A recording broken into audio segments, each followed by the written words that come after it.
ce qui se passe entre l'inculpation, je dois commencer d'ailleurs par la levée de l'immunité parlementaire du député Farba Ngom, jusqu'à son inculpation devant le juge d'instruction, et tout simplement, au regard des développements de mes excellents confrères, un simulacre, pour ne pas dire un faux semblant de justice.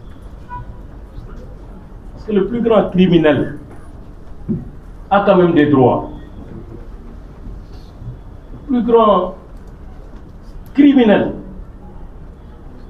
la loi, le code de procédure pénale, lui prévoit et aménage des droits de la défense.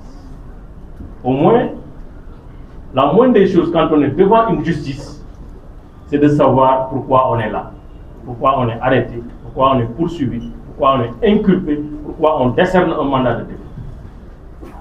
Malheureusement, on se rend compte que ce qui manque dans cette affaire, c'est vraiment en dehors des énumérations. Parce que c'est facile de prendre le code pénal, de lister des infractions. Tout le monde peut le faire, on n'a pas besoin d'être un magistrat pour le faire. Prendre les incriminations, prendre un papier et signer, on n'a pas besoin de faire 4 ans en faculté de droit. Parce qu'on doit faire les incriminations, les faits et les imputabilités. Et malheureusement, les faits manquent. Les indices manquent dans ce dossier. Le droit en pleure. Parce que, comme ils l'ont dit, il y a une commande politique. Il faut avoir le courage de le dire. Commande politique enregistrée au niveau du parquet, du ministère de la Justice, mise en œuvre par le parquet. C'est pourquoi moi j'ai le courage de vous dire ici et maintenant, si demain, en l'état du dossier, Farba Ngom et Tahirou Sarr comparaissent devant un tribunal libre, indépendant, impartial, ils sont relaxés purement et simplement. Il y a l'ombre de aucun doute. 1. Ils sont poursuivis pour escroquerie, complicité d'escroquerie, détournement de deniers publics. Au moins, il faut au moins pour l'escroquerie 2 ou 3 éléments. Le faux, il est où dans ce dossier? Il est où le papier qui est caractérisé de faux, ayant permis de lever ses fonds? Il est où dans ce dossier? Il n'existe pas dans ce dossier. Il n'y a aucun papier qui a les vertus de faux dans ce dossier. Usage de faux. Parce que ça, on l'enseigne aussi en licence, je pense. Licence de deuxième année de droit pénal spécial. Où est la manœuvre frauduleuse? Qu'est-ce qui a permis à Farba Ngom et Tahirou Sarr de concert d'avoir l'argent? Si l'un n'est ni comptable, l'autre n'est ni un ordinateur de dépenses, comment ils ont fait? Comment ils ont fait pour prendre l'argent? C'est par magie, par miracle, par je ne sais pas. Moi je ne connais pas ces dons mystiques pour avoir l'argent du trésor comme ça dans un compte viré. Quelqu'un qui fait du blanchiment d'argent, est-ce qu'il a besoin de faire des virements, des opérations traçables? Non. Donc rappelons-nous, à la suite de mes confrères, qu'ils sont poursuivis pour escroquerie sur deniers publics. Deniers publics, c'est l'argent de l'État. Le banquier de l'État, il s'appelle Trésor. Les règles, notamment le règlement sur la comptabilité publique, dit que pour sortir l'argent de l'État, il faut d'abord 2 administrations différentes, avec des statuts différents. L'une prend en charge la phase administrative, parce qu'il y a 2 phases dans la dépense publique, dans la chaîne de dépenses.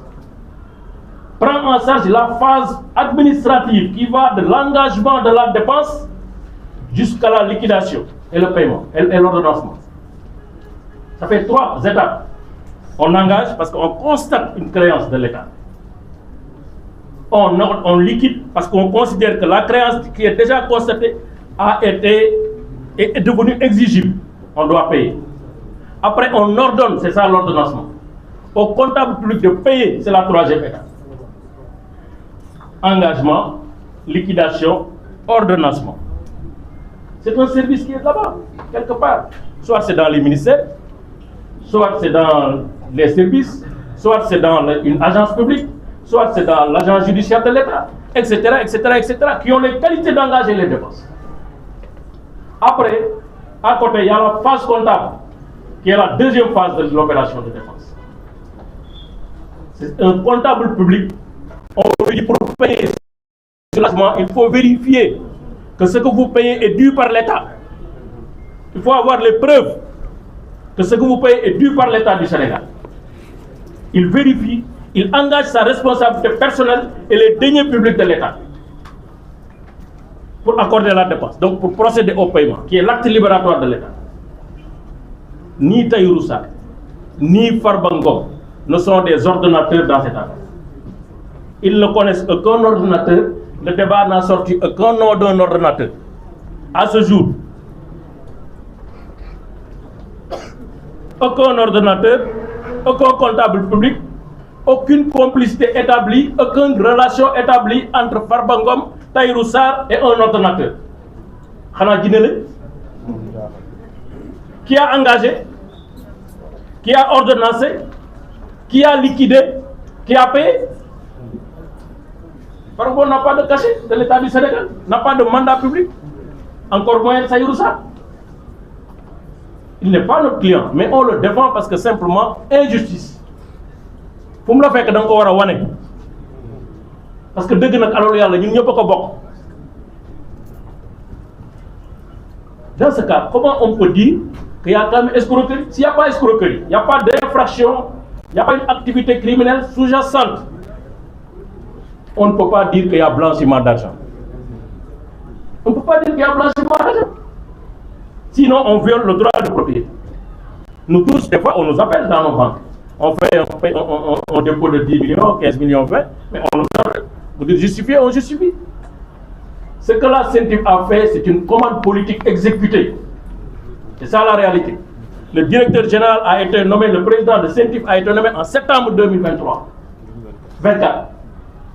2 mois après, il fait un rapport. C'est clair, c'est un inspecteur des impôts et domaines. On sait très bien ce qui se passe dans ce pays. Il y a une gouvernance de la fiscalité. Il faut oser dire les choses et les nommer. Sinon, nous sommes en l'espace de 2 mois, un service aussi complexe, vous n'avez même pas le temps de vous asseoir sur votre fauteuil. Vous pondez un rapport comme ça, compilation de chiffres.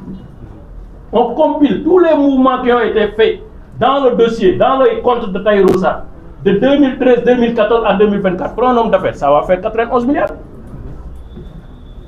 On prend tous les mouvements des comptes de Farba Ngom et de ces sociétés, on fait la compilation depuis 2014 jusqu'en 2024. Ça fait 31 milliards. Mais après, dans notre système juridique, on ne peut pas me dire, oui, je ne suis pas mandataire, je ne bénéficie pas d'un mandat public, je ne suis pas ordonnance. Vous me dites, justifiez votre patrimoine. En réalité, ce qui se passe, c'est une procédure inquisitoire sur les patrimoines des uns et des autres. C'est ça la réalité. L'argent qui sort des comptes de l'État du Sénégal, on n'a pas besoin de le blanchir. Parce qu'il est déjà blanc. C'est une vérité de la police. Ça sort des comptes, du trésor. Où est le blanchiment? Ils sont suffisamment naïfs et cons pour faire de cet argent des virements traçables, des chèques qui sont palpables, qui entrent dans des comptes qui sortent.